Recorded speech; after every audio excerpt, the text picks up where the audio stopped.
Welcome back. Here's where you left off.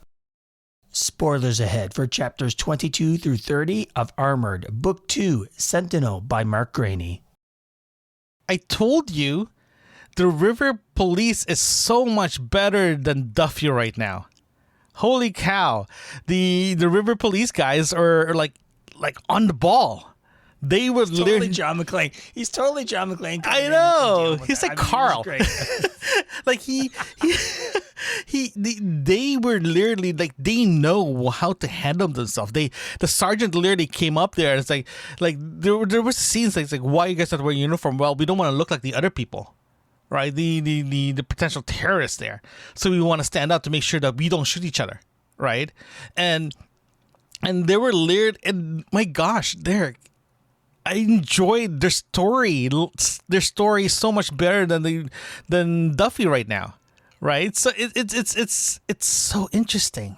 I do really like that storyline, and one of the biggest things about too that actually we actually touched this in the point from our last episode is Nikki going to do. Is she going to be one of those? Let's just say. I need to save my husband type thing because they're working together, right? But Duffy didn't. Duffy is like, I'm doing my work. I'm doing my job. Do your job. So it's nice to see that there's a like a mother hen thing that's happening between Josh and Nikki, sorry. But at the same time, Josh is very, he has a job to do, right? Even his colleagues are saying like, leave him. He knows what he's doing. He knows what he's signed up for. Let him do his job. Right. It's kind of weird that the main focus of these chapters, in a sense, was the baddies and having their conflict between each other, which really lended an interesting dynamic to me to say, hey, you have a plan, but each of these guys came into it with a different agenda. And as soon as one little thing goes off the rails, apparently they're against each other right now. And one of them, they have multiple laptops that have the detonation codes in it. And it's this weird thing where you have the entire plan on a laptop. Aren't these guys good at what they do? Why would you have, like, you could have the detonation codes, sure, but why would you have the whole plan on a laptop? It seemed a little odd to me that the Chinese guy would let them do that, because it would lead back to him, right? Yeah, I agree with you, because it was kind of weird that everyone has a tablet with the information. I understand if you want redundancy. I have no problems with that idea. Like, everyone should have a backup, right? We both agree to that one. But at the same time, if you end up saying that, why do this guy have to have an exact copy of my tablet just in case something goes wrong? For you saying that, it's literally like this was exactly what's going to happen. You have, theoretically, your enemy had the same copy or potentially the same copy as your plan. So now your plan is jeopardized. So now you have to adapt through the original plan, because your enemy may or may not have the same plan as has your plans, right? And that, in my opinion, as a bad guy, that's the most dumbest thing I've ever seen, right? And for a good guy like Duffy, it's like, this is perfect. And I bet you he's thinking the same thing. Well, how dumb can you be, right? So Duffy got lucky finding the Russian, though. He got lucky with that. There was no, and I mean, that fight in the elevator, man. I mean, I have some problems with that. Like, there's this whole thing about, chucking the grenade in, rolling the guy on top of it, like. That's very much a movie thing, not really a reality thing. In a confined space, your eardrums would be blown out. It would be very bad. There would be a problem with that, don't you think? Exactly. It's very sticky, but in an enclosed elevator where the doors are still closed, I don't know. I found that a little far for the mind to go with. Especially since like, the other guy was still alive, even though, I don't know. I was like, maybe if you jump out of the way, because a killing radius of a grenade is 15 feet, right? And even if the guy is on top of it and he takes the majority of the blow, the human body isn't designed for that. Just the Yeah. shockwave itself would blow your eardrums and all that kind of. Anyway, I'm being picky, but No, it was a good it's fight correct. scene though. Yeah, it was a good fight scene. I enjoyed it. I did like the tension when you're like, he's totally gonna throw that grenade in the elevator, and you really wanted to figure out how that was gonna go down. I was very curious how that would happen. I was hoping like he'd like whack it back out or something. That would have been real fun. Just like, oh crap, because in most situations, tossing a grenade back or whatever is not actually a realistic thing to do. Because usually it's like 4 seconds time delay on a pulled pin or something. Yeah, like that. something like that long. There's a right? delay. So if you time it correctly, theoretically, in a movie, theoretically, you can do it, right? If you're brave enough to do it, go for it, right? But in this case, they were going into this book, even before the fight scene itself, before the elevator scene, everything is plausible. If you look at it in the eyes of reality, it is pretty plausible. When the fight scene started, that's when it started blurring the lines of becoming a movie, right? Becoming one of those action movies that it did not follow the same tone as the first book and until that scene, right? That section of the book, it feels like what they're doing felt real. Right, even using drones to do satellite jamming, everything is possible. Okay, everything is possible. It's pretty close. It's about 99.9% reality. I had no problems with any of that. Right, but as soon as they start going to the fight scene, as you said, regarding the grenade thing, regarding the tablet thing, this is when the creative side of the writer starts showing up. I'm like, cool. Again, we had this book. We reviewed the first book. We're reading this book now, and I think you agree that the whole thing felt real, right? But now it just feels like it becomes more a fantasy sort of feel to it now, right? It kind of I'm hoping that I'm completely wrong. I felt very fantasy like now. In a way that I'm not objecting to that. I think that's going a little far. I'm actually not objecting. I'm griping about the grenade just because of physics.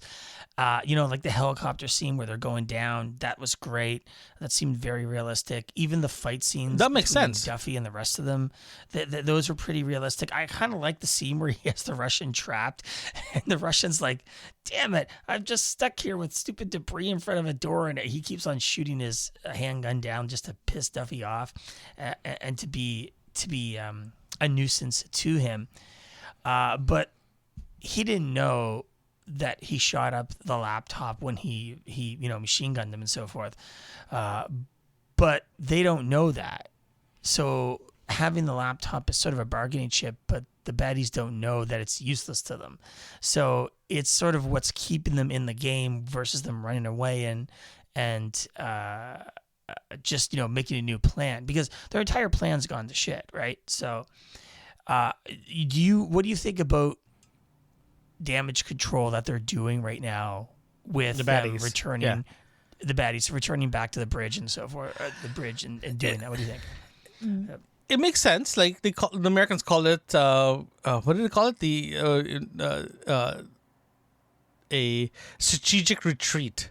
That's what they're doing. Right, and it make as a bad guy trying to figure out what's going on, because two things actually happen here. One is two things happen in this case. One, the delegation came in a day early, so they adapted. So that's problem one, right? So they adapted, fine. The second one is the tablet.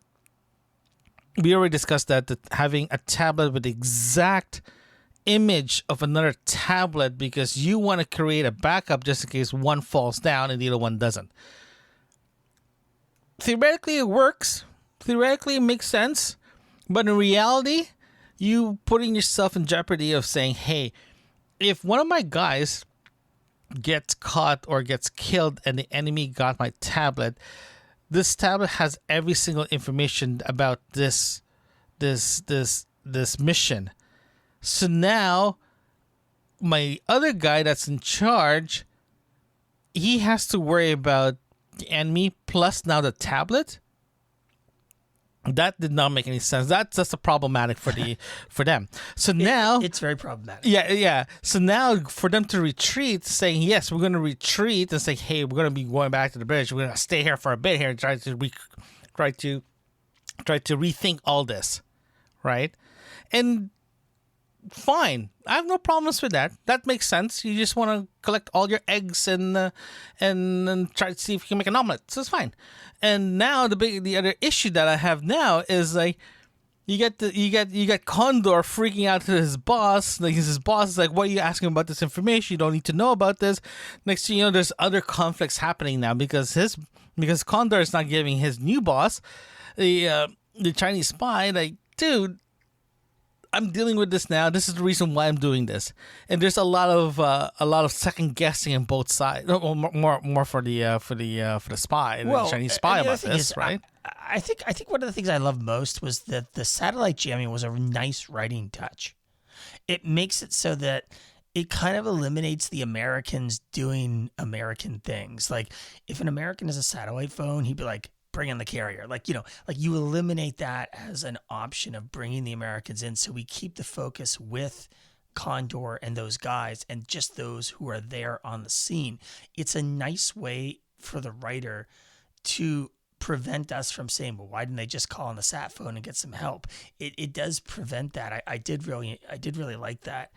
I did find it kind of funny that I guess from a writing perspective, it made sense that she called Duffy, but I thought, well, maybe you should have just called the carrier, call the State Department, be like, send the Marines, send out one of those expeditionary force guys and have 30 choppers here in an hour. Because generally anywhere in the world, the U.S. has an aircraft carrier there within a couple hours, right? So, I mean, you could do that. It's a thing. It's definitely a thing.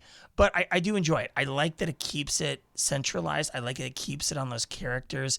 I think Condor's going a little crazy right now because he's just worried about getting caught doing a bad thing. Well, that's what you're freaking paid for, man. What's your problem with this? Well, seriously. He actually literally said in the book, he really said that if he gets caught, he has a potential that he'll get charged he can get charged for everything from he even said that if he gets caught doing this, he can go straight all the way to the Hague, right? This is where he is right now. He literally says that if I get caught, I'm gonna get charged for international terrorism here, right? So it's like a level of if you have a criminal that's doing this, like a typical criminal, who cares? They'll get shot and call it a day, right? But we're talking about an international thing, and we're talking about high level. I got like people judging me around the world now, right? So he's looking at that. I need to stop this before I actually officially get caught, because if I get caught, I'm screwed, right? Before it was like, if I get caught, it's like, who cares? I'll be out of there by the next day, right? This one is heavy, like he's gonna get hanged for this in front of everyone on the TV. You know what I mean? So this is why he went a little crazy in this one, because he doesn't want to get caught in that level of getting caught. For him trying to get the information and found out that Duffy was there, and Duffy knows exactly what's happening. So his only goal now, it's not about completing the mission. It's about getting rid of Duffy. That's why there's 3 helicopters was left the dam. The first one's the president. So he said, if you're trying to evacuate someone, the first thing we're going to evacuate is the president, the leader. Right. The second 2 is whoever's left over, and they already made a decision between the 3 parties, the president's team, the EU, and the Americans. Okay, fine, we'll get the presidents out. The next is the EU, then the Americans. So whoever was on that second chapter is toast. Yeah, never be in the middle. No one remembers number 2. No one does. That's why. Yeah, exactly. so and the second place never gonna remember.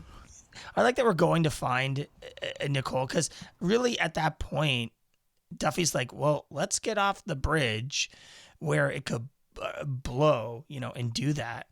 But, the focus of this now isn't about overthrowing. I'm wondering about the logistics of what the Chinese guy's plan is here now, because it's going off the rails. So is he going to intervene to do, because he has no control here. Condor is the guy in charge. He is the guy doing everything right now, with the exception of I think the satellite jamming stuff. The Chinese guy has a team there doing that stuff.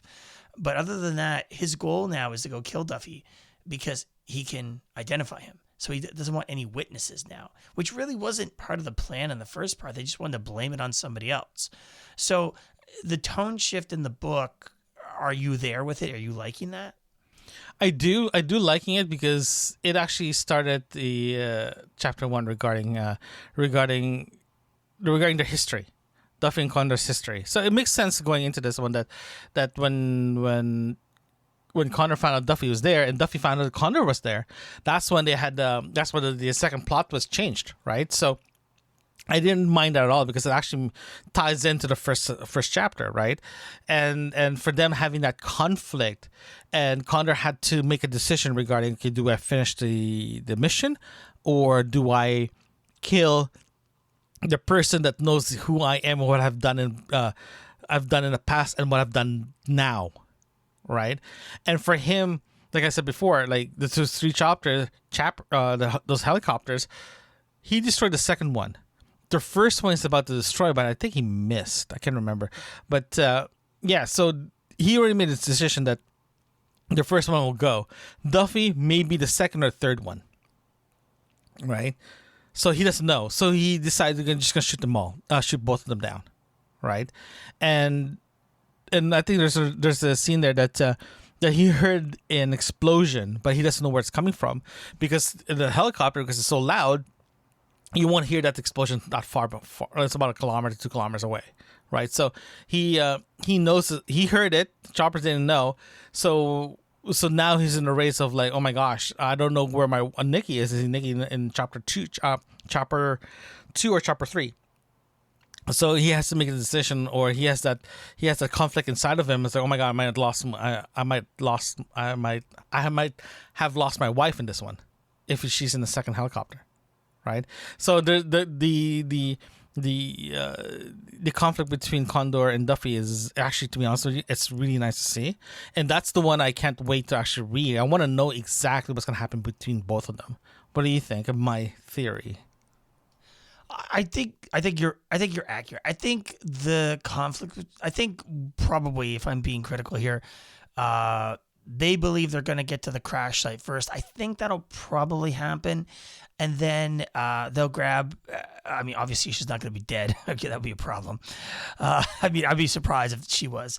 They'd probably have a couple people to grab and sort of go on a running gunfight is what I'm sort of thinking will probably happen here.